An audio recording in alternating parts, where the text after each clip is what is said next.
शेतकऱ्याला काही देतच नाही। सर काय सांगाल, एकीकडे जोरदार पावसामुळे छत्रपती संभाजीनगर जिल्हा असेल, जालना असेल, तो मराठवाडा प्रचंड नुकसान झालंय, तुमची काय भावना आहे? सर्वप्रथम शेतकऱ्यांची या वेळेला पावसामध्ये मोठ्या प्रमाणात नुकसान झालंय। पिकं वाहून गेली, जमिनी खरडून गेल्या, जनावरं मेली, अनेक नुकसान या ओल्या दुष्काळामुळे झालं। परंतु दुर्दैवाने सरकारने इतकंच केलं की आम्ही तात्काळ मदत करणार आहे। आम्ही त्यांना वेठी धरलं होतं की 50,000 रुपये किमान हेक्टरी मदत करा। शेवटी त्यांनी ती मदत 18,000 रुपयावर आणली।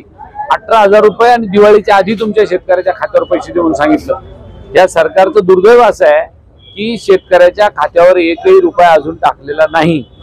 मुख्यमंत्री महोदय परवा बोलले की मी 8,000 कोटी रुपये पाठवले, 40 लाख शेतकऱ्याच्या खात्यावर गेले। तुम्ही पत्रकार बांधव आमचे मित्र आहे, तुम्ही जा एखाद्या गावात आणि विचारा शेतकऱ्याला की तुमच्या खात्यावर काही 5 रुपये आले का। कोणत्याही शेतकऱ्याच्या खात्यावर एकही रुपया आलेला नाही। परत सांगितलं मी 11,000 कोटी रुपये पाठवतोय। ह्या बोलायची कडीन बोलायचा भात आहे। मागच्या वर्षीच्या नुकसानीचे पैसे अजून आलेले नाही, तर या वर्षीचा दूरचाच विषय आहे। म्हणून माझी सरकारला विनंती राहील की तात्काळ शेतकऱ्याला ती मदत पाठवा आणि थोडी तिडकी नका पाठवू, ती हेक्टरी 50,000 रुपये पाठवा आणि एवढ्यावर थांबू नका। शेतकऱ्याची तात्काळ कर्जमाफी करायची गरज आहे। शेतकरी हवालदिल झालाय, त्याच्यामध्ये खरीपात त्याच्या हातातून चाललं गेलंय। पुढची परिस्थिती अशी आहे, त्यांनी रब्बीचा पेरा कशा करायचा, त्यांनी बियाणं कुठून आणायचं, खतं कुठून आणायची, औषधं कुठून आणायची, गहू हरभरा ज्वारी पेरायची कशी, हा प्रश्न त्याच्या समोर आहे। म्हणून खऱ्या अर्थाने तात्काळ शेतकऱ्याला हेक्टरी 50,000 रुपये आणि कर्जमाफी या दोन गोष्टी तात्काळ केल्या पाहिजे। परंतु सरकार एकीकडे म्हणतं आम्ही ठोस मदत देतोय, मोठी पावलं उचलतोय, दुसरीकडे बच्चू कडू आंदोलन करतायत। शेतकऱ्यांची वेदना जी आहेत त्या राज्यभरात तीव्र होत चालल्या।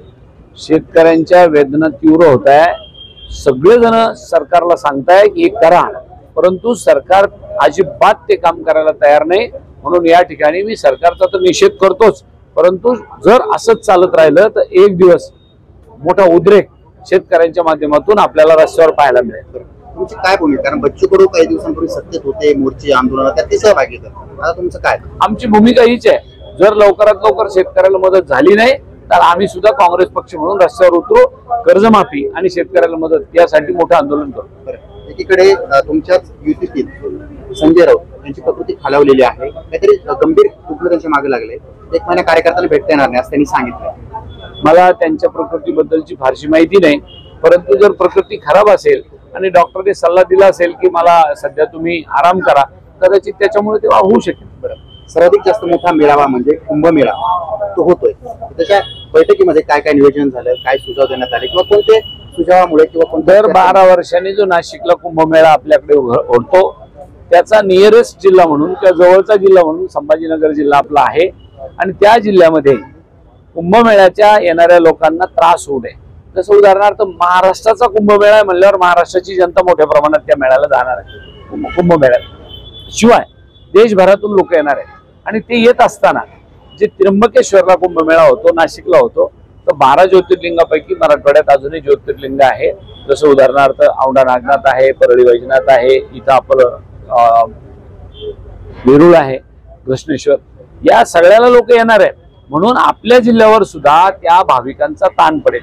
मग तेवढं इन्फ्रास्ट्रक्चर पायाभूत सुविधा आपल्या जिल्ह्यामध्ये आहे का, त्या सुविधा आणखीन आपल्याला किती मोठ्या प्रमाणात करता येईल त्या दृष्टीने आजची ही बैठक होती। त्याच्यामध्ये पालकमंत्री यांच्या अध्यक्षतेखाली ती बैठक झाली। 10,000 कोटी रुपयाचा आराखडा प्रशासनाने तयार केला आणि त्याच्यात अजून आकडा वाढू शकतो, कामं वाढू शकतात।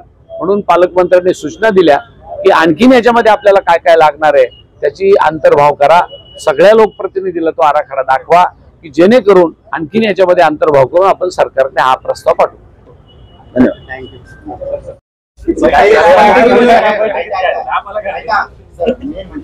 सहकार्य आहे संजय राऊत त्यांची प्रकृती बिघाड झालाय, मला तुम्ही भेटायला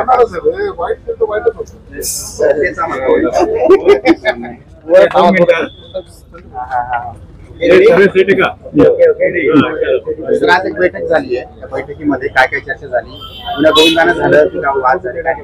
नाही तर आज कुंभमेळ्याच्या अनुषंगानं या जिल्ह्यामध्ये जे धार्मिक स्थळ आहेत त्या धार्मिक स्थळासाठी जे काही पर्यटक देशभरातून येतील त्यासाठी एक ऍक्शन प्लॅन जो सरकारला आम्हाला सबमिट करायचा होता त्या संदर्भामध्ये चर्चा झाली। जवळपास 9,000 कोटीचा हा प्लॅन सरकारकडे 5 तारखेला सबमिट होईल। त्या संदर्भामध्ये कुणाच्या काही लोकप्रतिनिधींच्या सूचना आणखीन काही त्यांचं मार्गदर्शन हे घेण्याचा प्रयत्न केला, म्हणून अत्यंत चांगल्या वातावरणात ही बैठक पार पडली। हे शहर जे वाढतं शहर आहे त्याचा प्रचार आणि प्रसार हा देशभरामध्ये झाला पाहिजे, हा त्याच्या मागचा उद्देश होता। आणि येणारे जे काही भाविक आहे त्यांच्या सगळ्या सुविधा इथे आपण कशा देऊ शकतो या संदर्भामध्ये सगळ्या चर्चा विनिमय या ठिकाणी झालेला आहे। संजय राऊत यांची प्रकृती बिघडलेली आहे, गंभीर काय तर दुखणं लागले पाठीमागं, आणि दुसरं म्हणजे 1 वर्षभरानंतर मी तुमच्या भेटीला येईल असं कार्यकर्त्यांनी पत्र लिहिलं। संजय राऊतची प्रकृती बिघडली ही दुर्दैवी आहे। त्यांना चांगला आयुष्य मिळो, लवकर त्या आजारातून बरे होत, परंतु हे राजकीय दुखणं नसावं, शारीरिक असेल तर ईश्वरचरणी आमची प्रार्थना राहील की ते चांगले राहावेत, 100 वर्ष जगावेत अशी आमची त्यांना शुभेच्छा असणार। मात्र उद्या मोर्चा आहे, ऐनवेळी एक मोठा नेता त्यांचा कुठेतरी आजारी पडतो, म्हणजे मोर्चाला कुठेतरी जे बळ मिळतंय ते कमी होणार नाही। संजय राऊत मग पक्षाला बळ मिळतं असं जर तुमचा समज असेल तर तो काढून टाका। या मोर्चामध्ये अनेक पक्षाचे नेते येणार आहेत आणि संजय राऊत मागून त्यांना गाईड करेल, आणि म्हणून संजय राऊत कुठूनही कुणालाही दिशा देऊ शकतो, त्यांना सांगू शकतो, तेवढी ताकद त्यांची आहे। Okay, thank you.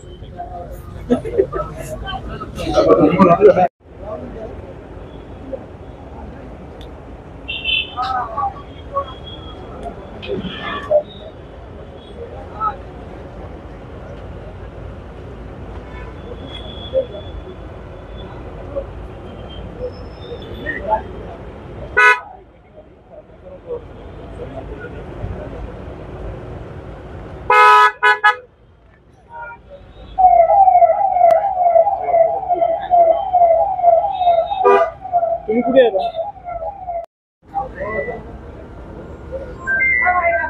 अहो